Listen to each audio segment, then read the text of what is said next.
Selesai mengikuti pembekalan terutama CPNS dengan perjanjian kerja atau P3K untuk secara khusus bidang pendidikan, yang dimana tahun ini P3K bidang pendidikan menerima kurang lebih 710 PNS dengan perjanjian kerja. Nah, namun yang mengikuti tadi ada 709, jadi satu tidak mengikuti karena kondisi sakit. Nah, tentu ada beberapa poin yang memang penekanan kita kepada CPNS yang lulus dengan perjanjian kerja itu. Yang pertama, saya katakan tadi bahwa Bapak Ibu guru yang sudah lulus, yang pertama bersyukur. Kenapa katakan saya akan bersyukur ketika sudah menerima NIP? Ya. Nah, karena apa menjadi tuntutan dulu banyak para guru-guru honorer yang menuntut untuk diangkat menjadi pegawai, namun karena usia sudah lewat, nah sehingga ada kebijakan pemerintah dengan pengangkatan P3K. Nah, hari ini ada 710 diangkat melalui P3K walaupun dengan mengikuti dengan sistem komputerisasi atau CAT itu. Yang kedua, tentu saya tadi menekankan kepada para guru-guru yang lolos. Selesai menerima SK langsung melaksanakan tugas di lapangan sebagai seorang abdi negara, sebagai seorang guru di lapangan. Yang ketiga, tentu sebagai seorang guru, sebagai motivator bagi para siswa, maka guru-guru saya berharap bisa kreatif dan inovatif. Kenapa? Guru-guru dituntut untuk melakukan inovasi dalam proses pembelajaran dan pengajaran, sehingga di dalam mendukung terutama kurikulum Merdeka Belajar, kurikulum Merdeka, para guru-guru bisa mengimplementasikan terkait dengan proses belajar mengajar di sekolah sesuai dengan kondisi di lapangan.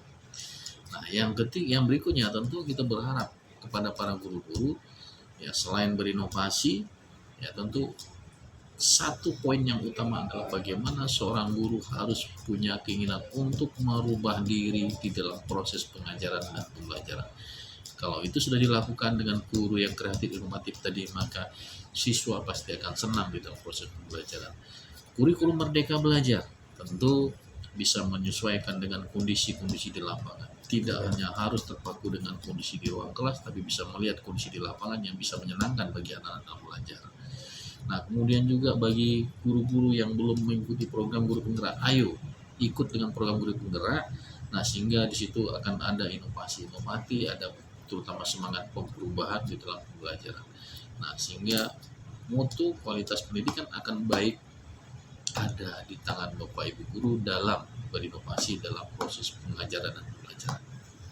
Kalau untuk tenaga honor sendiri sekarang masih ada tidak, Pak? Tenaga honor tetap kita masih banyak. Tenaga honor di tempat kita ya kurang lebih mungkin sekitar mungkin ada hampir 1000-an masih ada. Ya tentu dengan pengangkatan P3K tahun ini juga mengurangi jumlah tenaga honor yang ada. Ya, harapan kita tahun ini juga ada penerimaan kembali, dan puji Tuhan memang tahun ini ada penerimaan lagi untuk pengangkatan P3K kurang lebih 415 guru tahun ini informasinya. Berarti untuk penerimaan tenaga honor baru sekarang masih tidak?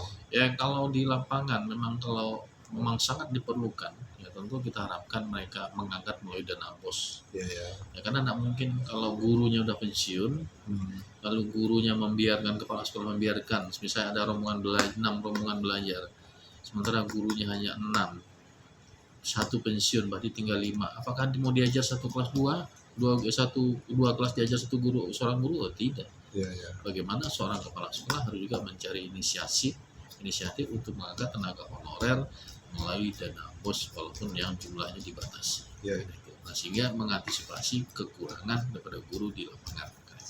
Yang pegawai P3K dikasih pembekalan hari ini tadi terdiri dari guru SMP dan SD ya? SD, TK, SD dan SMP. Se-Kabupaten Sintang. Ya, se-Kabupaten Sintang.